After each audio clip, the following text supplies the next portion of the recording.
নমস্কাৰ। আজি পুনৰ দুটা ধানৰ কঠীয়া বীজ দেখাবলৈ বিচাৰিছোঁ আপোনালোকক, চাব পাৰে। আৰু এই দুটা ধান দেখিবলৈ পাইছে, এই দুইটা ধান হৈছে মাছুৰী ধান। আৰু ইহঁতৰ কোম্পানী হৈছে, ইয়াত লিখা আছে Tirupati seeds corporation company product of Telangana. এইটো Tirupati seeds corporation company product of Telangana. এইটো হৈছে যোনটো এইটো দেখিবলৈ পাইছে MTU 7029 লিখা আছে, ইয়াৰ নম্বৰটো। এইটো হৈছে চাপৰ জাতৰ মাছুৰী ধান। আৰু এইটো যোনটো দেখিবলৈ পাইছে য'ত ৰাজেন্দ্ৰ মাছুৰী বুলি লিখা আহে, এইবোৰ হৈছে ওখ জাতৰ মাছুৰী ধান। যোনবোৰ মাছুৰী ধানৰ পেকেট আপোনালোকে কিনি আনে, বিভিন্ন কোম্পানীৰ আপোনালোকে পাই যায় মাৰ্কেটত।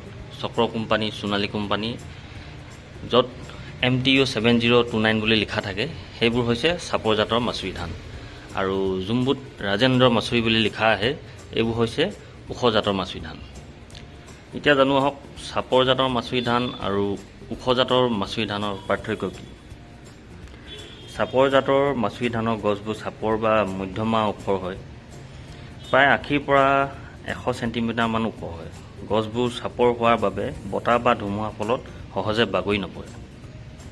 তাৰপিছত এই ধানটো চপোৱা সময় বুলি ক'ব গ'লে সাধাৰণতে 130 পৰা 135 দিনৰ ভিতৰত খেতি চপাব পৰা যায়।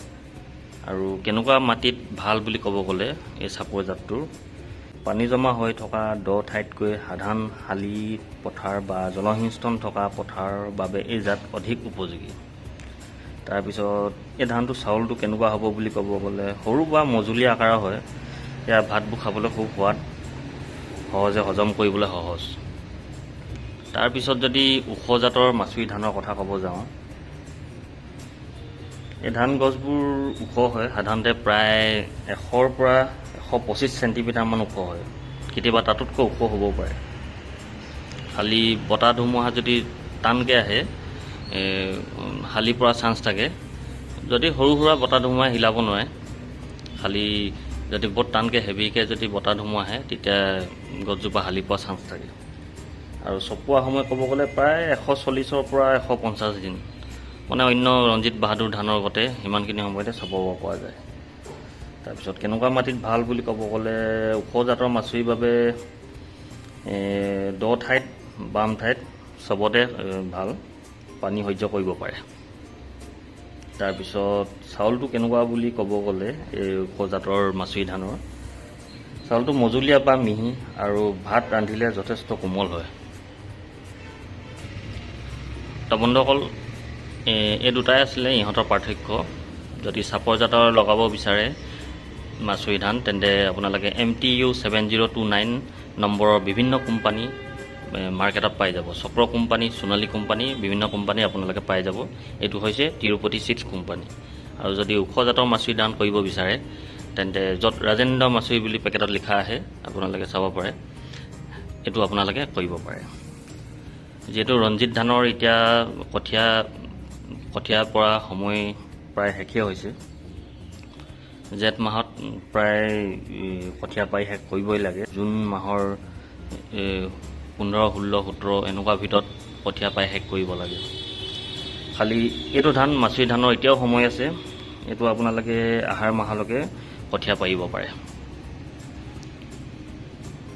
তাৰপিছত ইহঁত দুটাৰ যদি দামৰ কথা ক'ব যাওঁ, দাম দুইটা ছেইম। আপোনালোকে মাৰ্কেটত 500 পৰা 530 টকাত এই দুইটা চাপৰ জাতৰ মাছুৰী ধান, ওখ জাতৰ মাছুৰী ধান দুইটা আপোনালোকে মাৰ্কেটত পাই যাব। 500 টকাৰ পৰা 530 টকাৰ ভিতৰত। আৰু চাইজৰ কথা ক'ব গ'লে এইবোৰ চব 6 কেজি চাইজৰ আহে। 6 কেজি চাইজৰ এটা বেগ থাকে। আৰু ইয়াৰ পিছফালে যদি আমি চাব যাওঁ, পিছফালে বিষয়খিনি লিখা আছে ভেৰাইটি MTU 7029 6 কেজি, প্ৰাইচটো 900 লিখা আছে। এইবোৰ 500 পৰা 530 টকাৰ ভিতৰত মাৰ্কেটত পাই যাব। তাৰপিছত ইয়াৰো পিছফালে যদি চাব যাওঁ, এইটো ভেৰাইটি ৰাজেন্দ্ৰ মাছুৰী 6 কেজি চাইজৰ, এইটো 900 টকা লিখা আছে। এইটো মাৰ্কেটত 500 পৰা 530 টকাৰ ভিতৰত আপোনালোকে পাই যাব। মাছুৰী ধান খেতি কৰি চাব পাৰে, যদি মাছুৰী ধানৰ খেতি আপোনালোকে কৰি নাই চোৱা। ভাতটো খাবলৈ খুবেই ভাল, ৰঞ্জিত ধানতকৈ ভাল। আৰু যিহেতু ৰঞ্জিত ধানৰ এতিয়া কঠীয়া পৰা সময় প্ৰায় শেষ হৈছে, জেঠ মাহৰ ভিতৰত শেষ কৰিব লাগে।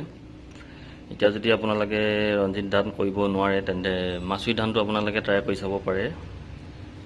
ইয়াৰ সময় আছে, আহাৰ মাহলৈকে আপোনালোকে কঠীয়া পেলাব পাৰে।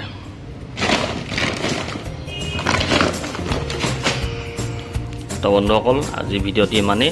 ধন্যবাদ।